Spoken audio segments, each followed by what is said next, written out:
Paris, ce samedi. Des cris de joie, un trophée qui brille sous le ciel de France, le Sénégal parade. Mais regardez bien ces images, car vous assistez à une illusion. Pendant que les caméras célèbrent un sacre de façade, à 500 km de là, dans le silence des bureaux de Lausanne, le droit est en train de reprendre ses droits. Bienvenue dans les coulisses d'un sabotage qui a échoué. Tout a commencé le 17 janvier, la veille du match. L'entraîneur du Sénégal, Pape Thiaw, lance une bombe médiatique. Il parle de danger. Il critique la sécurité marocaine. Il prépare le terrain au chaos. Ce n'était pas de l'inquiétude. C'était une préparation psychologique. Une connexion évidente avec ceux qui voulaient briser la fête du royaume. Ce retrait à la 92e minute n'est pas un accident. C'est une signature. Rappelez-vous 2012, à Dakar, contre la Côte d'Ivoire. Le Sénégal a un passif. Dès que le score s'échappe, dès que la pression monte, la consigne tombe. On quitte le terrain. Mais cette fois, le Maroc les attendait sur le terrain de la loi. 92e minute. Brahim Diaz est fauché. Le pénalty est indiscutable. C'est là que le film bascule. L'entraîneur ordonne le retrait. Il pense être à l'abri des regards. Erreur fatale. Ce qu'il a oublié, c'est que Netflix filmait la finale avec 850 caméras Ultra HD. Chaque geste, chaque insulte a été enregistré. La vérité est désormais gravée sur pellicule. Pourquoi le Maroc a-t-il repris après l'arrêt? Pour éviter le piège du tapis vert. Si le Maroc refusait de revenir, il était déclaré responsable. Forfait immédiat. Le Maroc a repris par civisme, mais il a repris sous réserve. En remettant le pied sur la pelouse, le Maroc a tué le plan sénégalais et a déplacé le combat devant les tribunaux pour récupérer son dû. Le Maroc a activé ses experts, le cabinet Liberal Law. Ils connaissent chaque recoin du règlement. Face à eux, le Sénégal n'a aucune chance.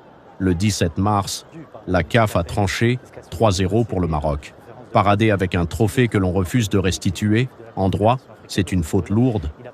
Mais au-delà du score, l'histoire retiendra surtout une leçon de civisme. Lorsque l'arbitre, sous la pression et sur ordre des officiels de la CAF, a ordonné la reprise du match, le Maroc a fait un choix de raison. Ce n'était pas de la faiblesse, c'était de la clairvoyance. Le Maroc savait que refuser de revenir sur la pelouse, c'était tomber de plein pied sous le coup des articles 82 et 84 du règlement de la CAF. Refuser de jouer, c'était offrir la victoire sur tapis vert au sabotage.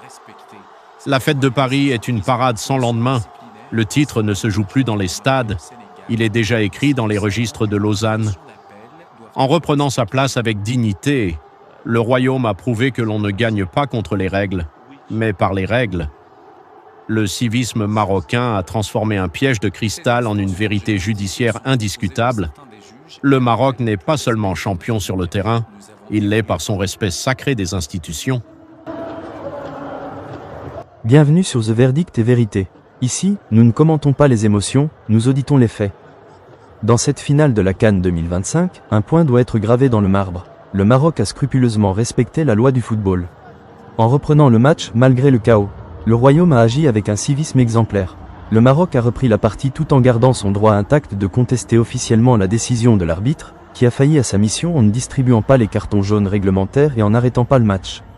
L'implication du tribunal arbitral du sport, l'ETA, n'est plus une simple option. L'ETA a aujourd'hui le devoir de sanctionner fermement le comportement de l'équipe du Sénégal. Ce n'est plus une question de sport, c'est une question d'exemple. Il faut que la loi soit respectée avec une rigueur absolue. Si les comportements antisportifs restent impunis, nous n'aurons plus du football, mais l'anarchie totale sur le terrain. L'État doit restaurer l'autorité des règlements internationaux pour protéger l'avenir de notre sport. L'IA et la technologie nous permettent aujourd'hui d'analyser chaque seconde de ces événements. La vérité est dans les chiffres, les textes et la jurisprudence. C'était l'audit juridique du match Maroc-Sénégal. Si vous appréciez cette précision et cette défense de l'ordre réglementaire, soutenez notre travail. Likez cette vidéo et abonnez-vous à The Verdict et Vérité. Ne subissez plus l'actualité, comprenez-la.